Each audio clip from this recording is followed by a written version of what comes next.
Okay, unfortunately, this piece does not fit quite as well in the little camera, so bear with me.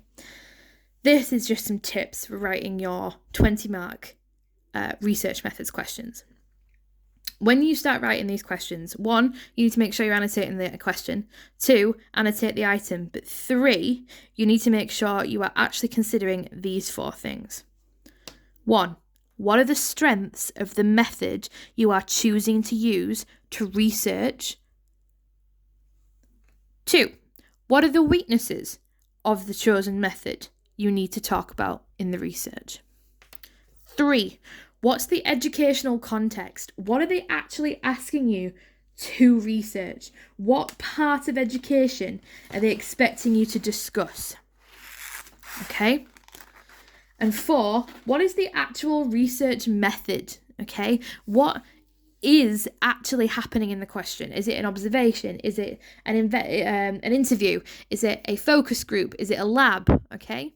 Strengths, weaknesses. What about education are we looking at? And how are we doing it? Okay.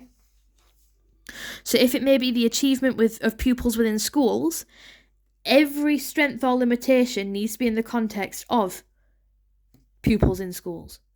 So what might be a strength will also have limitations. So if the strength is they're quite easily accessible, because you know they're always going to be in school, as long as you do it in term time, they're really easy to pinpoint. You don't have to find them. You know where they're going to be.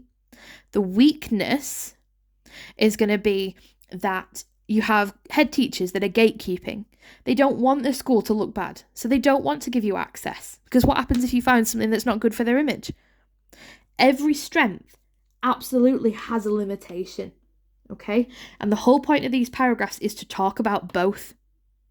If the question asks for strengths, you start with strengths and you criticize with weaknesses.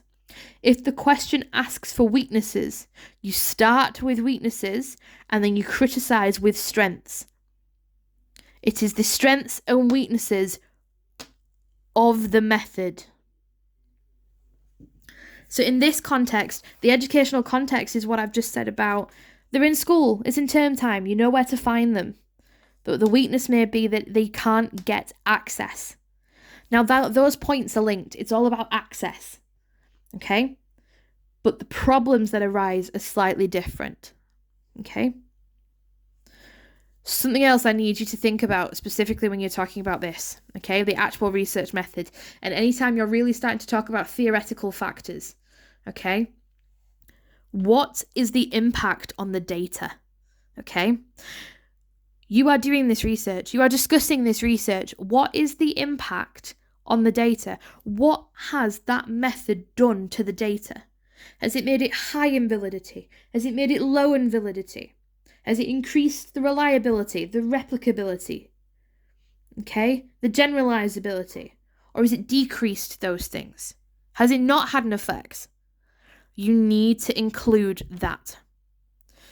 Other things for you to consider are positivism and interpretivism, okay? They are the 2 perspectives you need to be talking about in research methods. Positivists believe in quantitative number data, whereas interpretivists believe in qualitative wordy data, okay? Analysis is going to be a big difference between those 2, okay?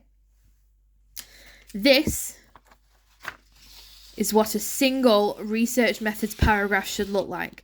Now, I know it looks really very long. That's because I've split it up and put my annotations in. Now, this is available in W301. You can come get a photocopy. You can come take pictures. It is how you would get full marks per paragraph. So you start with bringing in your point. You just start by discussing theoretical issues, your practical issues, okay? Your ethical issues. You tell me what that actually means. Bring in positivism. Bring in interpretivism.